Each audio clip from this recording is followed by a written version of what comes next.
I want to start you actually at the end of the Bible, because at the end of the Bible we have the culmination of the three great covenants of the Bible. Revelation 20 is about the final fulfilment of Genesis 3 verse 15. In that chapter we see the old serpent bound and finally destroyed. Sin and rebellion is finally eradicated from the earth, and therefore death and mortality is abolished. That's the story of Revelation chapter 20. And we're actually going to see in our study here this morning that Joshua chapter 11 is the roots of all of that. In fact, the language of Revelation 20 is drawn from Joshua chapter 11, as we will see. Revelation 21 is about the fulfilment of the Abrahamic covenant. Now, you don't find Abraham's name in that chapter, but he's stamped all over it. And we'll have a brief look at that as well, because that's actually the story of Joshua chapter 12. Joshua 12 is the roots for Revelation chapter 21 in the divine scheme of things. And then, of course, in Revelation 22 we have the culmination of the covenant that God made to David. That chapter begins with a throne, and we know whose throne that is. Verse 16 says, I am the root and the offspring of David. So in the very last chapters of our Bible, the last three chapters, we have the fulfilment of the three great covenants in the order that they were given. Genesis 3:15, the Abrahamic, and then the Davidic. That's how our Bible concludes, brothers and sisters. We want to show you that the roots of some of that is back here in the book of Joshua. So let's come back and have a look at this man Jabin, who we met in verse 1 of Joshua chapter 11.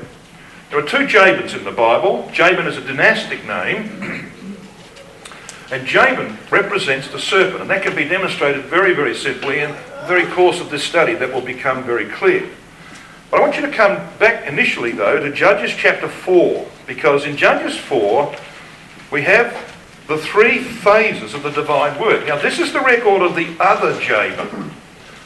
He's a successor to the one that we see in Joshua 11. He lives in the same place, Hatzor, to the northwest of the Sea of Galilee. And I've been to Hatzor. It's an interesting place. Very, very powerful stronghold was built there at Hatzor. You know the story of Judges 4? We have, in fact, an enacted parable of Genesis 3:15. Jabin is the serpent. Sisera, his captain, is the seed of the serpent who does his bidding. Deborah is the woman of Genesis 3:15. She represents the divine mind, and they went up to her for judgment, remember. She was the source of the divine mind in that day. Then Barak is a type of Christ. We know that very plainly, and that's provable from Judges chapter 5 verse 12. So we have our four characters. We've got the serpent, the seed of the serpent, we've got the woman, and we've got the seed of the woman. Barak, the type of Christ. But we have another woman. The other woman is Jael, the wife of Heber the Kenite.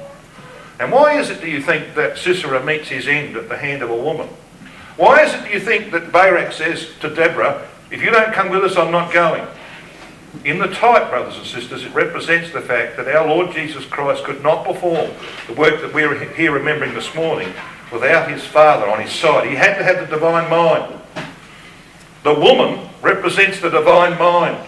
Genesis 3, God chooses the woman to represent his way of thinking, because she initially upheld his law. When the serpent asked, hath God said? She said, yes, he has said. She put forth the divine mind to the serpent. Oh, yeah, of course she was deceived, and we know what happened then. But initially she upheld God's thoughts. So when he comes to give the promise about a Redeemer, he leaves the man aside, because Adam was the man really responsible for sin coming into the world. Eve was deceived. Adam knew what he was doing. All right? God chooses the woman. I will put enmity between thee, the serpent, and the woman. Chooses the woman to represent his way of thinking in contradistinction to that of the serpent. So that's why in Judges 4 you've got two women. It's all about, it's the key element. It's all about the atonement. It could not have been achieved by our Lord Jesus Christ unless he had his Father's mind. I will go if you go, he says to Deborah. This is not cowardice. It's setting forth a type, a marvellous type. And when he gets to where Sisera has fled, to the tent of Jael, what does he find? He finds the seed of the serpent dead on the ground inside that tent. He's had his head pierced, broken open and pierced by a nail through the act of a woman. The divine mind in the atonement. Now that's where I want to bring you to the end of Judges 4, because you come to verse 23 and 24, it says this.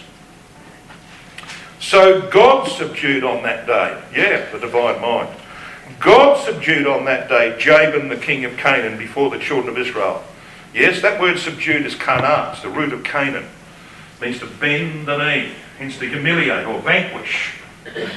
And what we have here is a repetition of this phrase, Jabin, the king of Canaan. Why would you put it in there as many times as it is?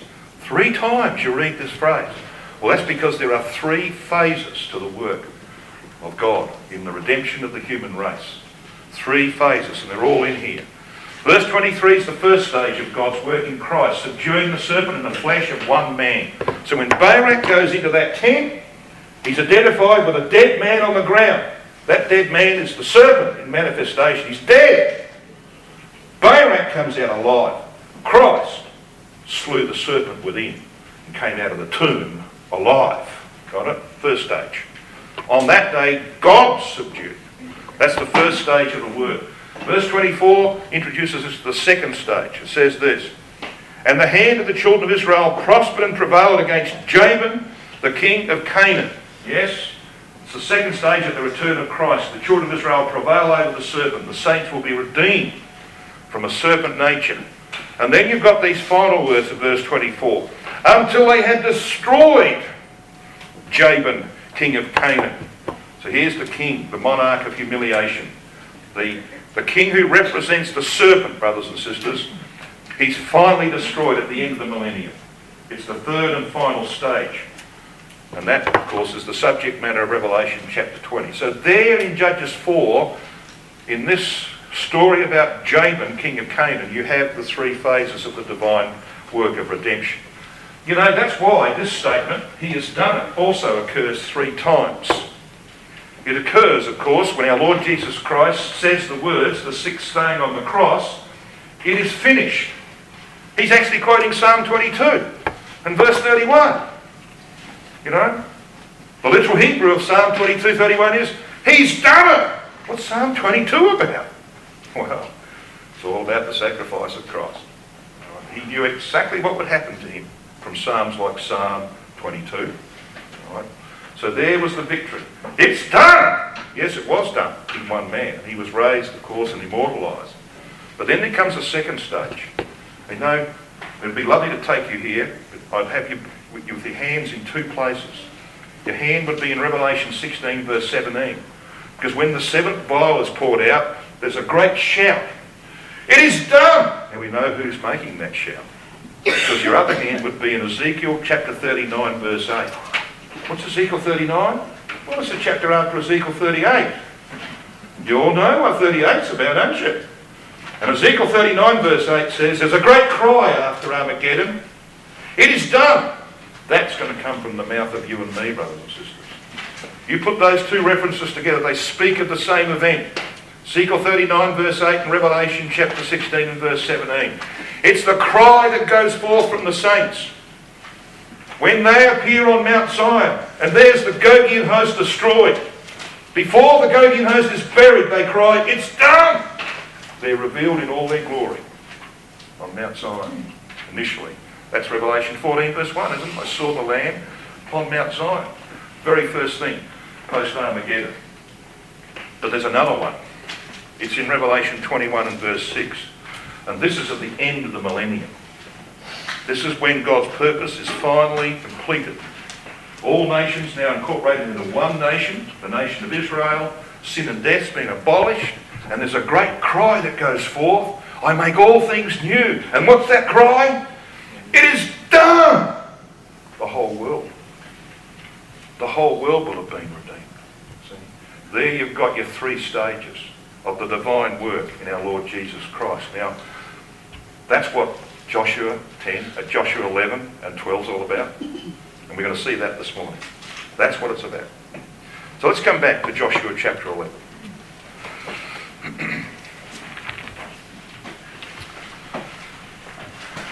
Joshua chapter 11 verse 1, we read of this Jabin. Came to pass when Jabin, king of Hatzor. Now Jabin happens to mean intelligent or wise. Could I ask you what the characteristic of the serpent was in the garden? He was very good. but it says he was more subtle than any beast of the field which Yahweh Elohim had made. And it was his reasoning, wasn't it? His carnal, amoral reasoning that brought the world undone, brought Adam and Eve undone. Right? So Jabin's name means that. It's a dynastic name. There were two, and we've seen one in Judges 4, two who ruled from Hatzor, the village. Right? He is a type of the serpent in political manifestation, and that will be proven beyond all dispute when we get to Revelation 20. We read in verse 3, in fact 2 and 3, that he puts together a massive confederacy of peoples. And among them it says in verse 3, and to the Canaanite on the east and the west. Now Canaanite means humiliated. You know, Canaan means bend the knee, and that's right, you humiliate yourself, you bend the knee. It means humiliated. It's very important because Philippians 3:21, the Apostle Paul says that when our Lord Jesus Christ comes, he's going to change what's called in the King James Version, our vile body, to be made like unto his glorious body. Remember the words? Well, look up the word vile in the Greek. It doesn't mean vile. It means humiliated. He's going to change the body of our humiliation that it might be made like the body, his glorious body. We've got a body of humiliation, haven't we? My body humiliates me every day in one form or another, either by sin or by weakness and sickness, you know. We've got a body of humiliation. We've got people being buried, you know, young, as I mentioned yesterday, young sister being buried this week, all right, leaving behind a husband and kids. All right? It's a body of humiliation. It's about to be changed. So you see, that's what this is about. When you read of Jabin, king of Canaan, he's the serpent that brings about humiliation. He's King Sin. That's who he is. All right? Well, he's going to be eradicated at the end of 1,000 years, as we're going to see. And that's what this chapter's about. Now, he puts together a confederacy. And again, I haven't got time to step you through this in detail, but you can do this for yourself and you can prove that it's correct. Jabin's confederacy includes 4 named kings, 3 from the north, south and west. That's in verse 2 in fact, 1 and 2 I should say. Then you've got the next verse, verse 3. 6 nations in verse 3. And when you add these up, right, 4 plus 3 is 7, plus 6, what do you get? Well, you get 13. Well, what's 13 the number of? Rebellion, isn't it? I mean, you can prove that very, very easily from the scripture. Nimrod was the 13th generation from Adam. His name means we will rebel. In Genesis 14 verse 4, they served Kedorlaomer for 12 years and in the 13th they rebelled. I raised 4 children and in the 13th year they rebelled. Well, you know what I mean. It's true, isn't it? 13 is the number of rebellion. So, he's got 13 peoples, as it were, kings and peoples in this confederacy. So what's this about? Joshua 11 is the roots of the rebellion at the end of 1,000 years. It's the last conflict in the book of Joshua. Just like the rebellion that's going to occur at the end of the millennial reign of Christ is the last conflict on earth. The earth will be free from conflict after that. Now, the earth can only be free from conflict when the serpent's gone. I will put enmity, said Yahweh, between the serpent and the woman. So he introduced conflict between 2 ways of thinking. So while the serpent's around, conflict will exist. Just like in your nature. While you've got a serpent nature, there'll be conflict in it. When you're free of it, you won't have that conflict. When the serpent's finally destroyed from the earth, there will be no conflict in the earth anymore.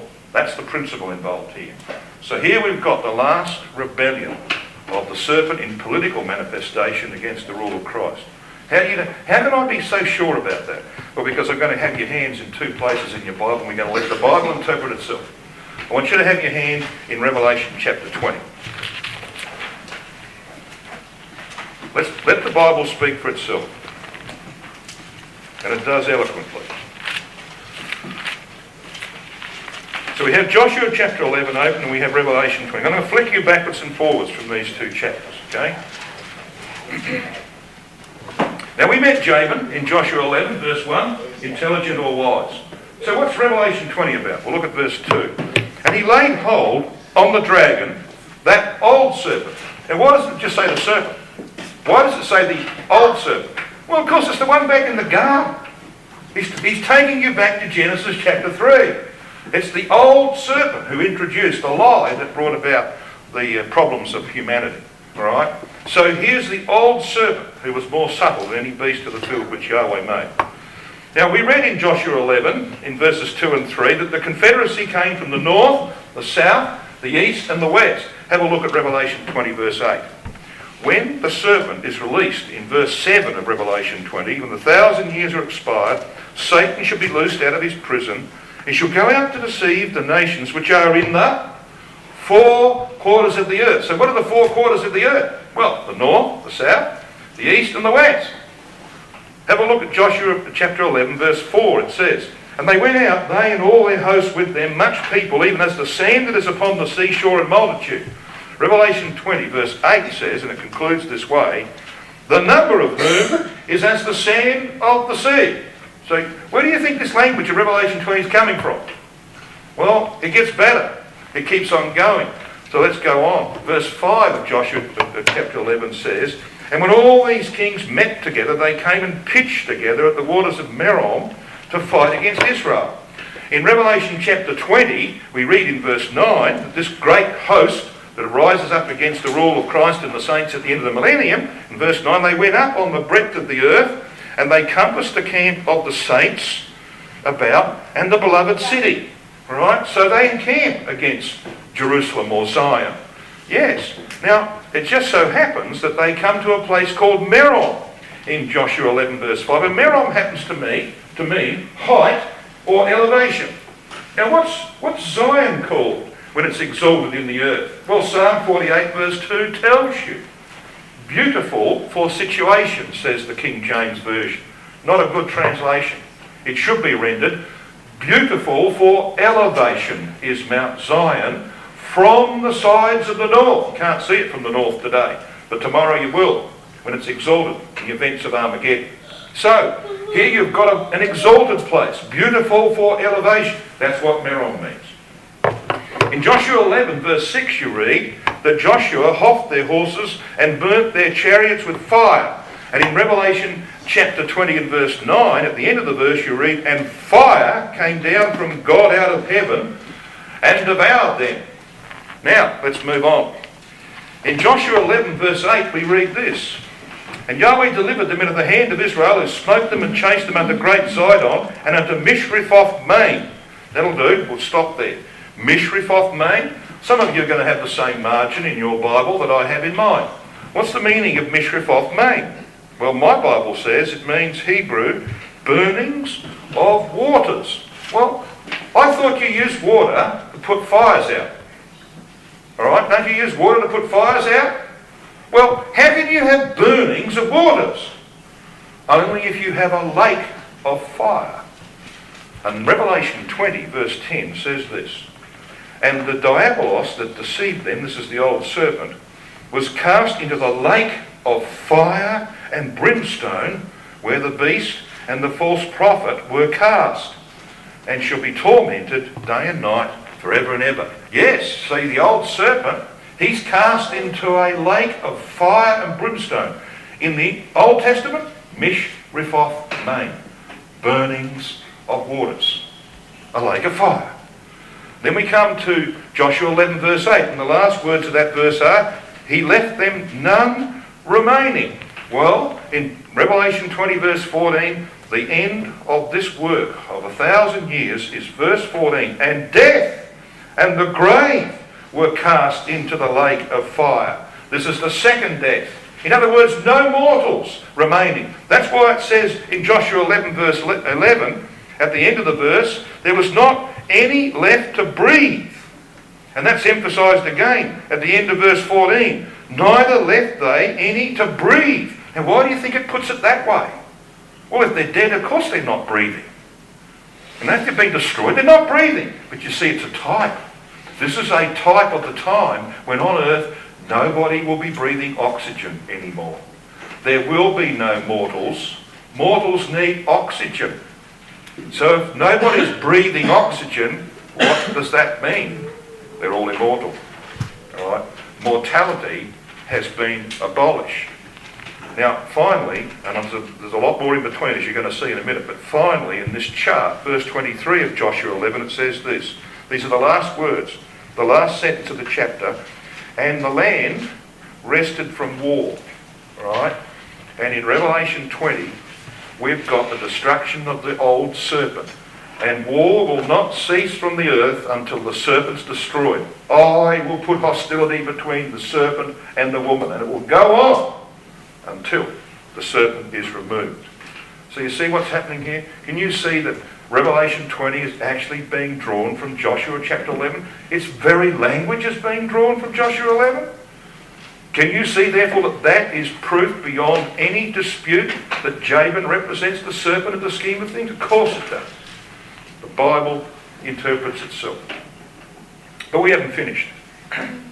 What we've done thus far is had a look at what's happening here in Revelation 20.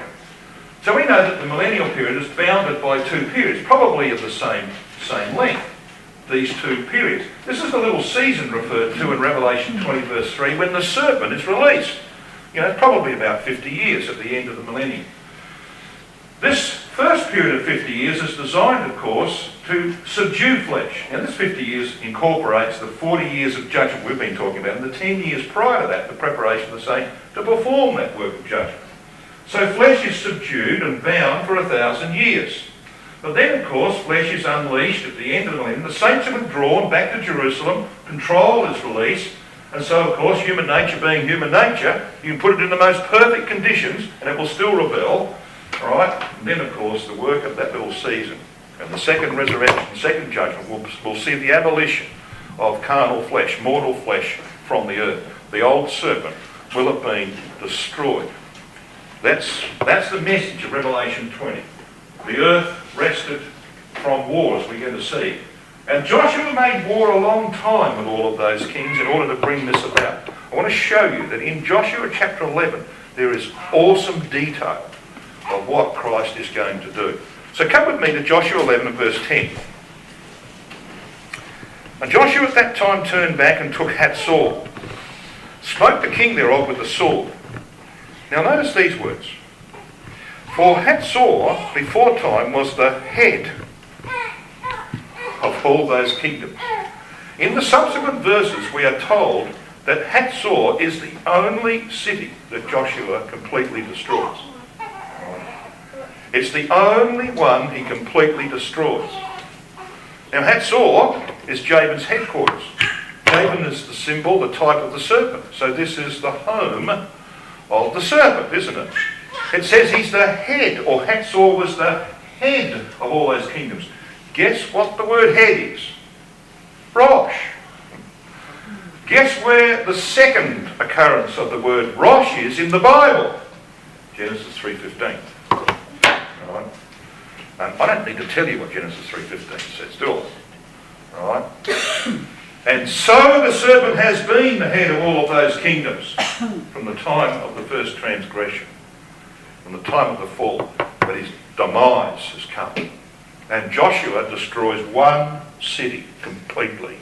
It's the city of Hatzor, the headquarters of the serpent power. And in verse 11 you read, and they smote all the souls that were therein with the edge of the sword, utterly destroying them. There was not any left to breathe. He burned Hatzor with fire.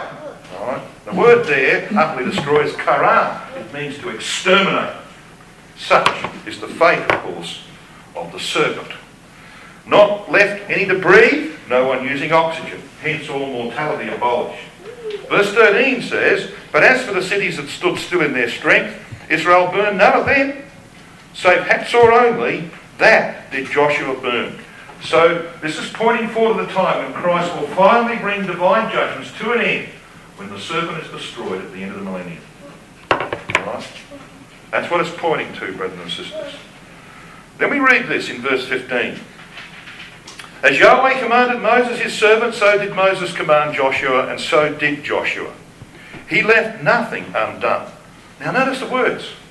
This is what Christ is going to do. He will leave nothing undone of all that Yahweh has commanded. Now it just so happens that Joshua's name occurs in Joshua chapter 11 14 times. Now, we pointed out yesterday that 14 is the biblical number for the certainty of covenant. Yes, this is telling us that God's covenant, Genesis 3:15, is certain. The demise, the destruction of the serpent is guaranteed.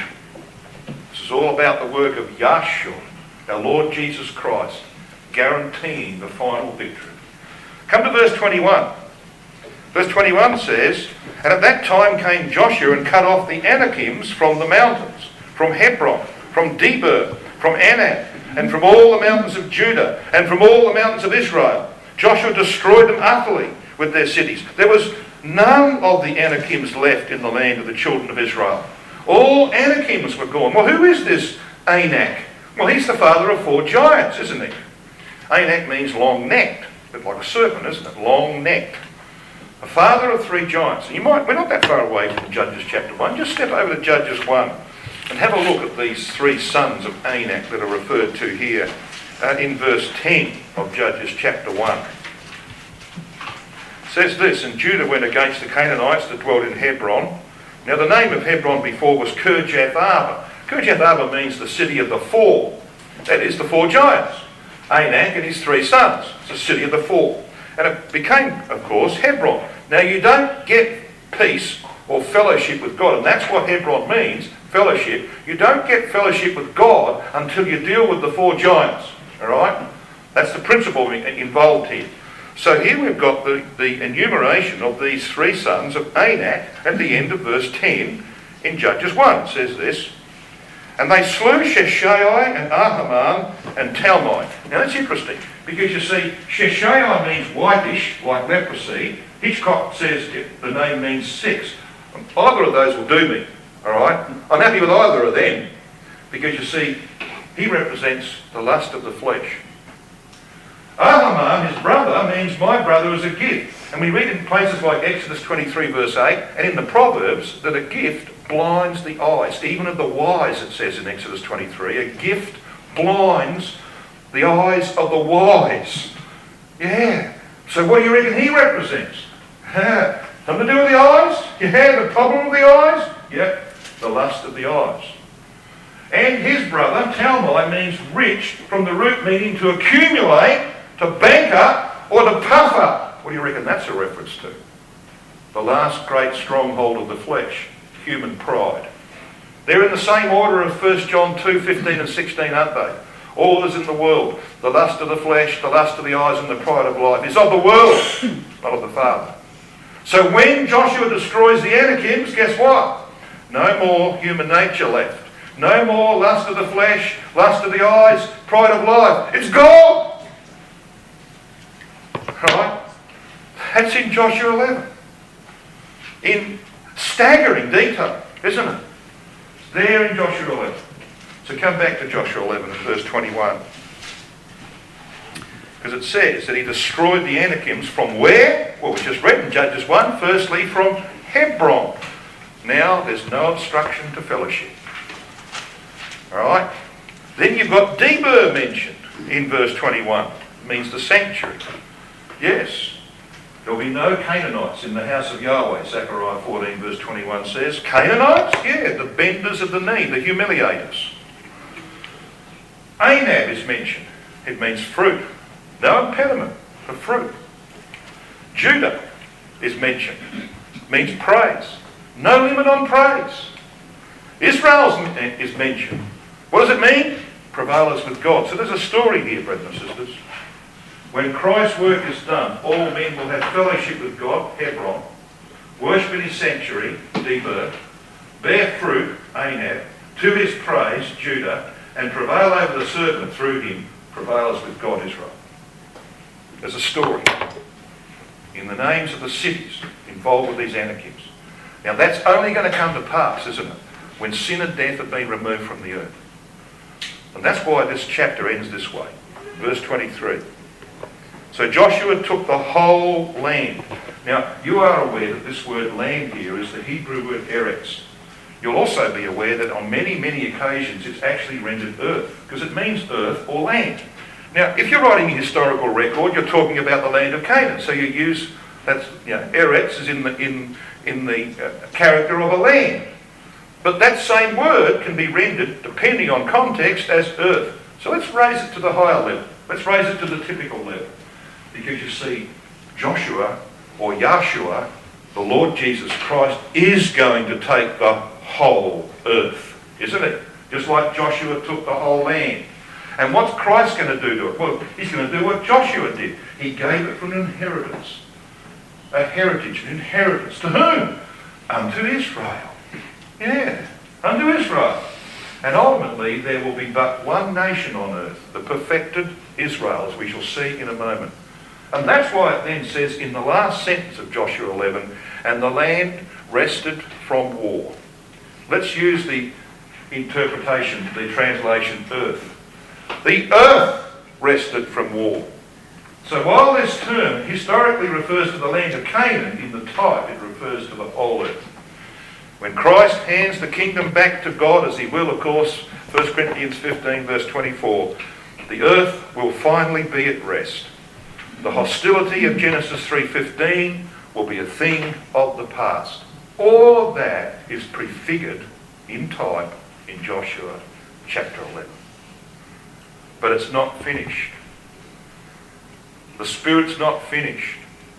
Because you see, the next thing is Joshua 12. And in Joshua 12 you have 31 kings listed who were ruling in the land of Canaan that Joshua and Israel captured. And they were all removed. It lists them off by name. They're all gone. All kings are gone. So who now inhabits this territory that they captured? Just one nation. The nation of Israel. Now this prefigures the destruction of all opposition to divine rule, the dissolution of all nations, and only Israel will remain.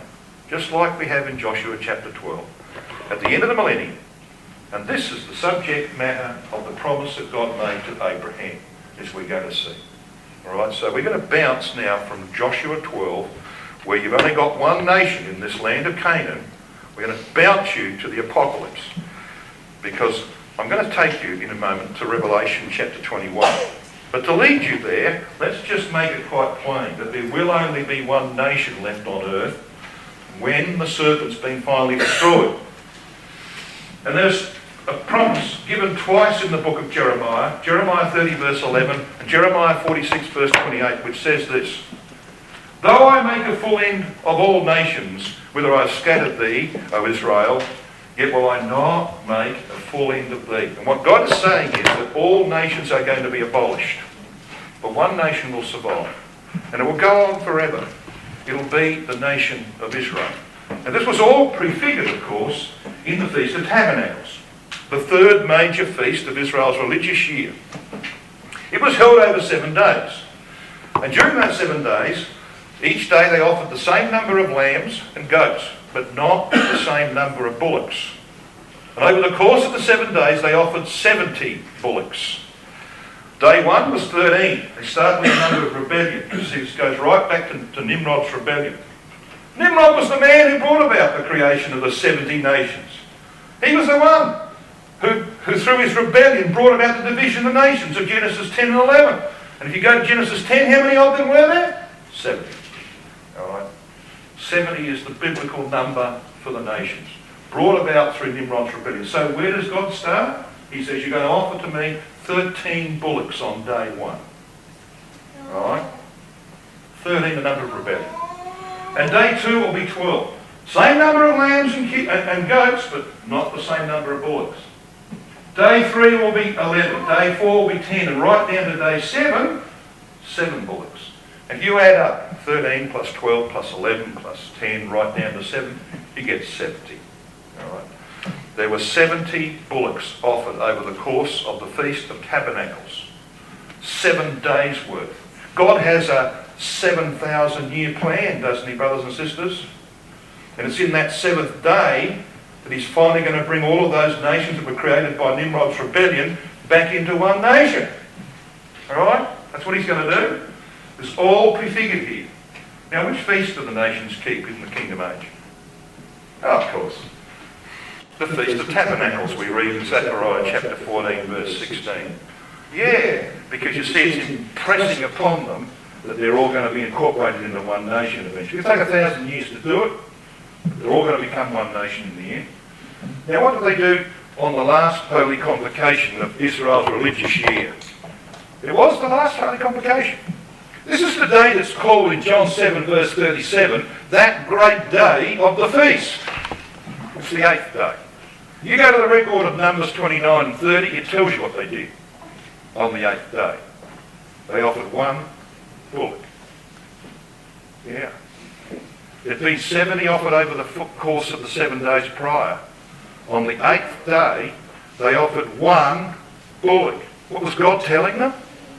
When I've done my 7,000 years, at the end of the millennium, there's only going to be one nation left on earth.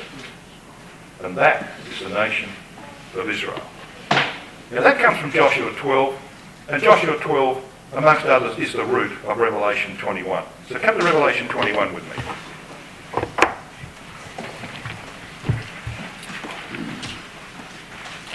We've had a look at Revelation 20, we know what that's about. That's the fulfilment of the covenant of Genesis 3:15. So what do you reckon Revelation 21's about? Well, it's about the fulfilment of the Abrahamic covenant. Now, the first 8 verses of Revelation 21 take us beyond the millennium. And we know that, when you get a look at the context, it's clear that this is the time when God is all and in all. So you can read, for example, verse 4. God shall wipe away all tears from their eyes. There shall be no more death. Nobody's going to die anymore. Neither sorrow, nor crying, nor there shall be any more pain, for the former things have passed away. See, this is the time beyond the millennium. This is one of 3 places in the Bible, brothers and sisters, that gives us a glimpse beyond the millennium. One of them, of course, is 1 Corinthians 15, verses 24 to 28. The other one is 2 Corinthians chapter 12, where Paul goes into the third heavens. Remember that? Paradise. And this is the third one, verses 1 to 8 of Revelation 21. Takes you beyond the millennium. So, well, how do we know this? Well, look at verse 1. And I saw a new heaven and a new earth, for the first heaven and the first earth were passed away. Now that word first there in the Greek really should be rendered former. The former heaven and the former earth were passed away, because you see it's actually referring to the millennial heavens that had preceded it. It's referring to the 1,000-year reign of Christ of Revelation chapter 20. That's the second heaven and earth. We're now in the third heavens. The one that Paul went into, remember? The third heaven, paradise. That's what's being referred to in Revelation 21. And that's proven by the fact that it says in verse 1, and there was no more sea. What's sea a symbol of? Especially in the Apocalypse, but throughout the Bible. Nations. Right? The sea is a symbol for nations. There's no more nations. There's only one left. And that's described in the holy city that descends out of heaven. A holy city which in actual fact is a holy nation. One nation. It's the nation of Israel. Right? Comes down as a city adorned as a bride. It's the final phase of the ecclesia. It's the time when God is all and in all, and everybody on earth will be immortal, and he will actually dwell among them. Look at verse 3. I heard a great voice out of heaven saying, behold, the tabernacle of God is with men, and he. Now, it says God is with, the tabernacle of God is with men, and then it says, and he will dwell with them. And they shall be his people. And God himself shall be with them and be their God. Guess where those words come from? Those words are from Genesis chapter 17, verses 5 to 8. Right. You go back and have a look. Whenever you read the phrase, and I will be their God, and they shall be my people, it's all through the prophets. It's drawn from Genesis chapter 17, when God changes the name of Abram into Abraham. I will make thee a father of a multitude of nations. And I will be their God, and they shall be my people. This is the time when God will have no diffidence to dwell among men. He can't dwell among men now, can he? Because of sin, mortality. He cannot look upon that. He cannot dwell among men, but the day will come when he will, and Christ's promise in Matthew chapter 5 will be completed. It will be fulfilled. Blessed are the pure in heart, he said, for they shall see God. He meant his Father. They shall see God. And Revelation 21 verse 3 makes that quite plain. Well, I know some people are going, oh no. Forget it. If you're in the kingdom, you're eventually going to see God. Think about that. It doesn't help to purify your life, then nothing will. Nothing. City gates of this city that comes down, adorned as a bride. It's identified with Israel. Look at verse 12. And a great wall, and 12 gates, and at the gates 12 angels, and the names written thereon, which are the names of the 12 tribes of the children of Israel. Yeah, because you see, this city is actually the one nation that survives. It's the nation of Israel in its perfected form, and every member of it will be an immortal. Right? That's what it is. It's identified with 12. In fact, this city is dominated by 12. 12 gates, 12 foundations, 12 apostles, 12 stones, and so on. And the number 12, if you're prepared to accept that 144 is 12 times 12, and therefore you've really got two 12s, even the number 12 occurs here 12 times in this vision. The city is a corporation of immortal people. The Israel of God in its final manifestation. Now, I know from history, I know from doing this, that people sitting there say, yeah, that sounds terrific, but you haven't really nailed this down. I've got to nail it down. I must nail this down. So what is this city that's being referred to here? Well, it's the one that God promised to Abraham, isn't it? It's the one that God promised. And he left Ur of the Chaldees and then Haran to find this city. This is the city he was looking for. You know, and God said to him, Abraham, the very first thing he said to him was, I will make of thee a great nation. This is the first of 7 promises. It has 7 clauses. And the first clause is the most important one. I will make of thee a great nation. He did not mean Israel in the days of David, even though David quotes those words. He did not mean in the days of Solomon. He meant at the end of the millennium. He meant when there's only one nation left on earth. I will make of thee a great nation. In 1,000 years, John had seen the Lamb upon Mount Sinai with a vast multitude, 144,000. He'd seen that. And now in Revelation 21, he's at the end of the millennium. And this is what he sees. He sees this holy city, the New Jerusalem. This is not a literal city, is it? I mean, it's 4 square. And it's massive in size. It can't be 2,400 kilometres. You know, that's like whatever that is, 1,800 miles. That's ridiculous. It's not a literal city. It's a spiritual city. It's a corporation of people. Now, I don't know about you, but in Australia, you cannot be called a city unless you have 100,000 inhabitants. I mean, a city doesn't depend on buildings. It depends on the people who live there. It's a corporation of people. So we've got 12 here, stamped all over it. Right? Even the wall's 144 cubits high. 12 is the number of Israel. And 1,000 to a Jew meant a family. You want proof of that? Judges chapter 6 verse 15 tells you. Look up the literal Hebrew. My 1,000 is the least in Manasseh, said Gideon to the angel. So you spoke to a Jew, you said 12,000, he said, that's the family of Israel. That is the family of Israel. A whole family. And it's a perfect cube, because you see it's the most holy. Everybody's going to be immortal. They're all in the most holy. Alright? Like Paul says, he gives 4 measurements. You only need 3 measurements for a perfect cube. He gives 4 in Ephesians 3, verses 18 to 21. Because he's looking to that time when there's absolute perfection on earth. So this holy city is actually a great nation. As I said, city occurs 12 times in Revelation 21 and 22. This is the Abrahamic city. So I need to take you back to Hebrews. Hebrews 11 and 12. Let's nail this down, absolutely, so that we can see that Revelation 21 is all about the fulfilment of the Abrahamic promise. Hebrews chapter 11 and verse 10. This is about Abraham setting out in his journey in verse 9. It says in verse 10, he, Abraham, looked for a city which hath foundations, whose builder and maker is God. He was not looking for something in the shape of Ur, the Chaldees, or Haran. Wasn't that kind of city he was looking for. Look at verse 16 of Hebrews 11. But now they desire a better country, that is, an heavenly. Wherefore God is not ashamed to be surnamed their God, for he hath prepared for them a city. So what city is this? We'll just turn the page. Turn the page to Hebrews 12 and verse 22. But ye are come unto Mount Zion, says Paul to the Hebrews, unto the city, so here it is, unto the city of the living God, the heavenly Jerusalem, and to an innumerable company of angels, to the general assembly and ecclesia of firstborns. It's a plural word, that word firstborn. Of firstborns, which are written in heaven, in the book of life, he means. And to God, the judge of all. And to the spirits, he means the characters of just men made perfect. That's the city we've come to. We're looking for the same city Abraham was looking for. It's not a collection of buildings, is it?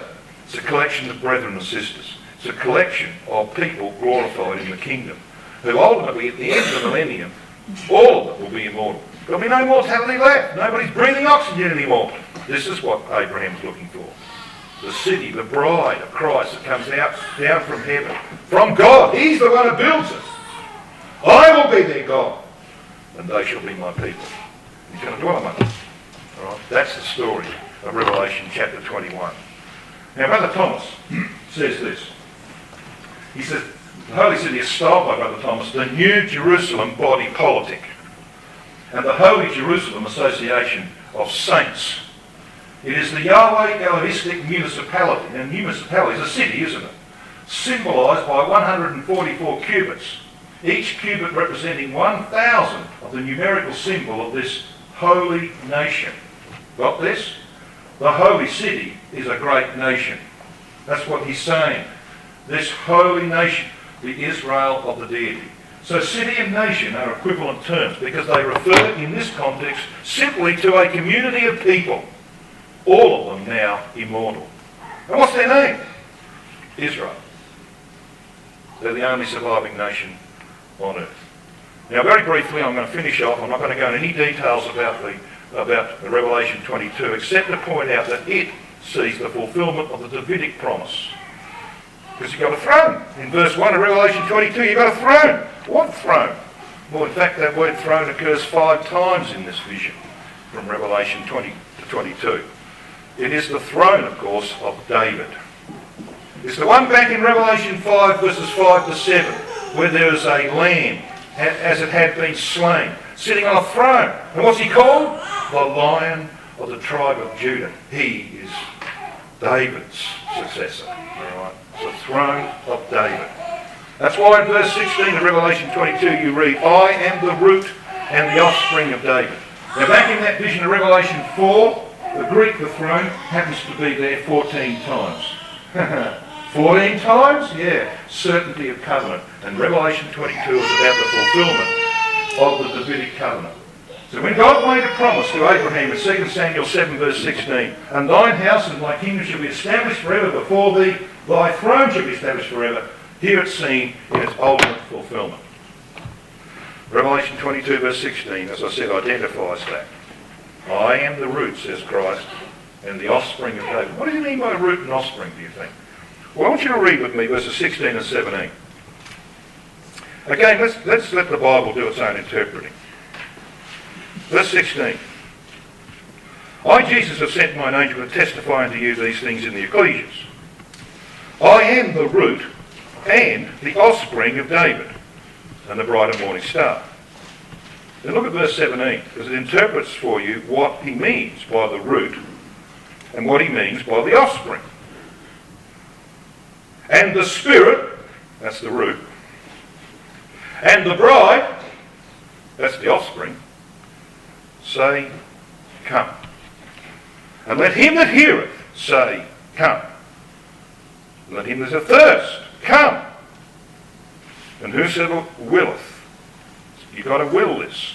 Whosoever will, let him take the water of life freely. So here's your summary, brothers and sisters. The root equates with the Spirit, the offspring with the bride. Then have a look down at verse 14.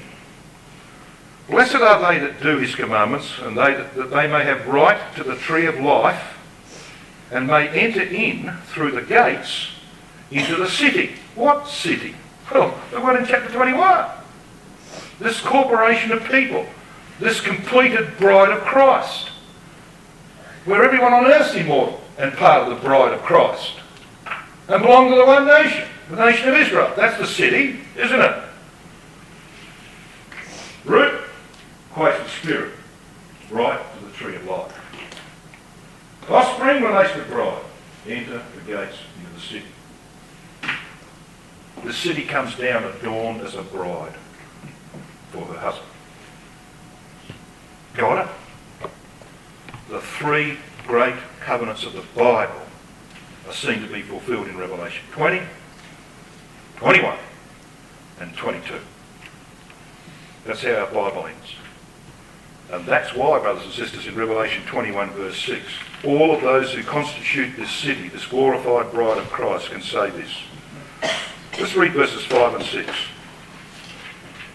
And he that sat upon the throne said, Behold, I make all things new. And he said unto me, Write, for these words are true and faithful.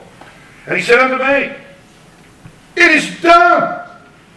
Yep, third and final time those words will be heard. I am the Alpha and Omega, the beginning and the end. I will give unto him that is athirst of the fountain of the water of life freely. He that overcometh shall inherit all things, words based on Psalm 8. And I will be his God, and he shall be my son. Did you notice what that said?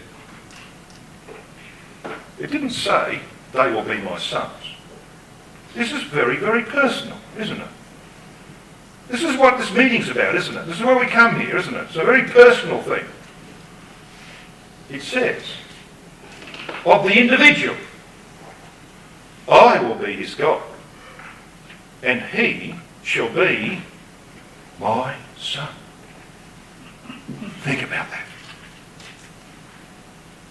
And it's one word of conclusion. I don't think there's any doubt that the Apocalypse is in Joshua. Our Lord Jesus Christ didn't have the book of Revelation. He had to go to heaven to receive that from his Father and give it to John and then to you and me. But he did have Joshua. Do you think he didn't understand these things? He had the book of Joshua. And the Apocalypse was in Joshua.